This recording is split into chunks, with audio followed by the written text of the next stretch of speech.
முட்டையை வச்சு ஒரு முட்டை தக்காளி தொக்கு செய்யலாமா? நம்ம சேனலை சப்ஸ்கிரைப் பண்ணும் அனைத்து நல்ல உள்ளங்களுக்கும், சப்ஸ்கிரைப் பண்ணிக்கிட்டு இருக்கிற உள்ளங்களுக்கும் வணக்கம். இன்றைக்கி இது ஈஸியான ரெசிபி தாங்க. வாங்க எப்படி செய்யலான்னு பார்க்கலாம். அதுக்கு தேவையான இன்க்ரீடியன்ஸ் ரெண்டே இன்க்ரீடியன்ஸ் தான். 4-5 தக்காளி, குழம்பு மிளகாத்தூள், கொஞ்சோண்டு உப்பு, அவ்வளோதான். இதை அவ்வளோத்தையும் நம்ம பேஸ்ட் பண்ணி அரைச்சி வச்சுக்கிடலாம்.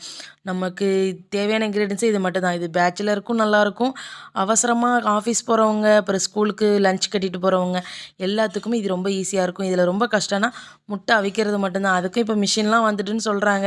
அப்போ அதுவும் ரொம்ப ஈஸி தானேன்னு.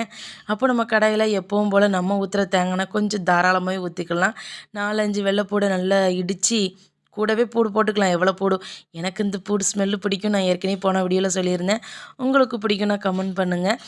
அப்புறம் இந்த நம்ம அரைச்சி வச்சுக்கிற பேஸ்ட்டை நல்ல பச்சை வாசனை போகிற வரைக்கும் நல்லா வதக்கி விட்டுட்டு, ஜாரில் கொஞ்சம் கொஞ்சம் மசாலா இருக்குல்ல, அதையும் கழுவி ஊற்றுவோம். மசாலா வேஸ்ட் பண்ணக்கூடாதுங்க, ஏன்னா அதை துட்டு வேஸ்ட் பண்ணுற மாதிரி. நல்லா கொதிக்க விட்டு உப்பு போட்டு நல்லா கொதிக்க விட்டுற வேண்டியதுதான். கண்டிப்பாக இதை ட்ரை பண்ணுங்கள். ரொம்ப ரொம்ப ஈஸியான ரெசிபி. நீங்கள் வெளியில் போயிட்டு வந்து ஹோட்டலில் சாப்பிடணுமே நினைக்காங்க. குக்கரில் கொஞ்சம் ரைஸ் வச்சோம்னா ரைஸ் வேகிறதுக்குள்ளேயுமே நம்ம இதை செஞ்சிடலாம். அவ்வளோ ஈஸிங்க. கண்டிப்பாக ட்ரை பண்ணுங்கள்.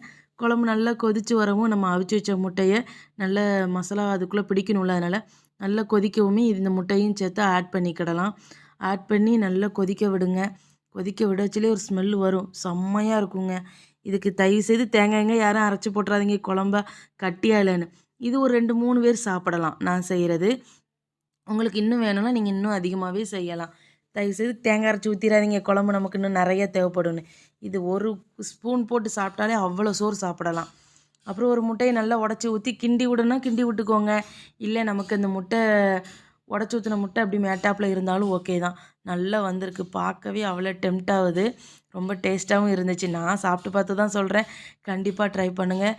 அப்படியே கருவேப்பிலை இறக்கி சாதம் போட்டு சுட சுட சாதத்தில் குழம்ப ஊற்றி சாப்பிட்டா அப்படி இருக்குங்க. கண்டிப்பாக ட்ரை பண்ணுங்கள். பாய்.